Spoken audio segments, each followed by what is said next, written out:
चलिए, thank you. अब एक काम करते हैं, बात करते हैं नंबर्स की। श्री सीमेंट्स के नंबर्स अनुमान के मुताबिक रहे हैं। दूसरी तिमाही में कंपनी की आय 21% बढ़ी है। टैक्स रेट में कमी का असर मुनाफे पर दिखा और मुनाफा 190 करोड़ से बढ़कर 491 करोड़ पर पहुंच गया। सेल्स वॉल्यूम में भी 10% का उछाल आया है। कहां से आया है उछाल और क्या है कंपनी की योजना, इस पर बात करने के लिए हमारे साथ श्री सीमेंट्स के चेयरमैन एच.एम. बांगड़ जुड़ गए हैं। बांगड़ साहब, good morning. Thank you so much आज हमारे साथ जुड़ने के लिए। तो पहले तो सीमेंट बिजनेस की बात करते हैं। सीमेंट रियलाइजेशन कैसे रहे आपके इस बार, ईयर ऑन ईयर बेसिस पर और month quarter on quarter basis पर? ईयर ऑन ईयर बेसिस के ऊपर 2% अप है और क्वार्टर ऑन क्वार्टर बेसिस पे 1% अप है। तो जो हमारा टॉप लाइन ग्रोथ है करीब करीब 100% वॉल्यूम से ही आया है। प्राइसिंग पर क्या इस समय व्यू चल रहा है बांगड़ साहब? मैं अभी रिसेंटली गया था दिल्ली, वहाँ गडकरी साहब से मेरी बात हो रही थी, तो वो थोड़े से नाराज़ दिख रहे थे कि सीमेंट कंपनियां काफ़ी प्राइसेस बढ़ा रही हैं। आपका इस समय क्या है प्राइसिंग पर outlook? Pricing will be short term, cement industry में कुछ भी हो सकता है। पर अगर हम कोई भी पीरियड देखें, कोई भी साल देखें, अगर सालाना करीब करीब इन्फ्लेशन से 1 से 2% कम रहता है प्राइसिंग। तो अगर हम 10 साल में भी देखे हैं तो प्राइसिंग का CAGR हमारे इन्फ्लेशन से कम रहता है। और समय समय पे प्राइस बढ़ जाते हैं, कभी घट जाते हैं, बट ईयरली एवरेज ऐसा ही आ पाता है। ओके सर, ये जो पोस्ट मॉनसून अब डिमांड है इस वक्त वो कैसी है, और अभी आप एग्जैक्टली का जो आपका कैपेसिटी यूटिलाइजेशन है बांगुर साहब, वो इस वक्त क्या चल रहा है? कैपेसिटी यूटिलाइजेशन करीब करीब 80% के आसपास चल रहा है, जो कि बहुत अच्छा माना जाता है।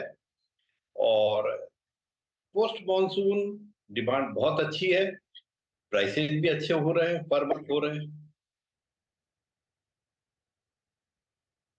ओके, पोस्ट मॉनसून डिमांड काफ़ी अच्छी खासी है। ये मार्जिन सर अप्रॉक्सीमेटली 19% की ट्रेजेक्टरी में रहे, और अब एग्जैक्टली जो फ्यूल कॉस्ट है और जो एनर्जी कॉस्ट है उसको देखते हुए अगले 1-2 क्वार्टर्स में सर मार्जिन्स की ट्रेजेक्टरी आपको यही लगती है क्या? आई मीन 19-19.5 के आसपास की रेंज में, या फिर इस पर कोई सब्सटेंशियल इंप्रूवमेंट हो सकता है?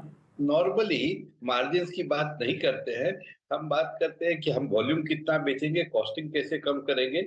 और मार्जिन डिपेंड करता है सेल रेट पे। तो सेल रेट अभी तो ठीक चल रही है, नेक्स्ट क्वार्टर में क्या होगी थोड़ा बोलना ऑलवेज मुश्किल रहता है कमोडिटी बिजनेस में।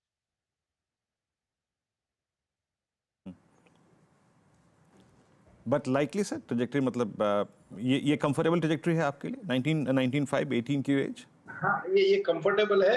और कुछ ना कुछ बढ़ने की ही उम्मीद है, घटने की तो चांस कमती है। ओके बांगड़ साहब, अब आपकी कैपेसिटी कितनी हो गई है और FY25 के एंड तक आपका क्या टारगेट है? अभी मेरी कैपेसिटी करीब 50 मिलियन टन है, और 1 साल में 56, 2 साल में 62 मिलियन तक पहुंच जाने की उम्मीद है। इनऑर्गेनिक भी इसमें आपको कुछ मामला डालना पड़ेगा या प्योरली ऑर्गेनिक? प्योरली ऑर्गेनिक, इतने सब यूनिट्स के ऊपर काम ऑलरेडी चालू है, इसीलिए कॉन्फिडेंस के साथ बोला जा सकता है। ओके। और इनऑर्गेनिक का भी कोई मन नहीं है, क्योंकि कोई एसेट शायद लगता नहीं इस नहीं समय? नहीं, अभी अभी कोई मन नहीं है जी। ओके। पावर बिजनेस कैसा रहा आपका इस क्वार्टर में और वहां से क्या एक्सपेक्टेशन है? पावर बिजनेस हम लोगों का करीब 324 करोड़ का सेल आया है। पावर बिजनेस का टॉप लाइन ग्रोथ ये है।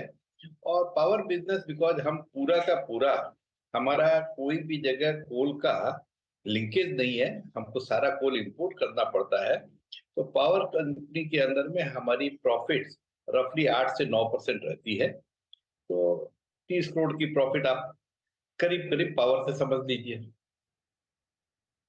ओके। चलिए फिर बांगड़ साहब, बहुत बहुत शुक्रिया आज हमारे साथ जुड़ने के लिए और हमसे बात करने के लिए। धन्यवाद। सी सीमेंट थोड़ा सा सॉफ्ट स्टॉक इस समय, कोई व्यू इस पर मानस, शी सीमेंट पर? देखिए, अगर हम पैटर्न्स की बात करें सीमेंट काउंटर्स में, तो वो बहुत पॉजिटिव है, और श्री सीमेंट भी उन्हीं में से एक है जहां पर ट्रेंड काफी पॉजिटिव बना हुआ है।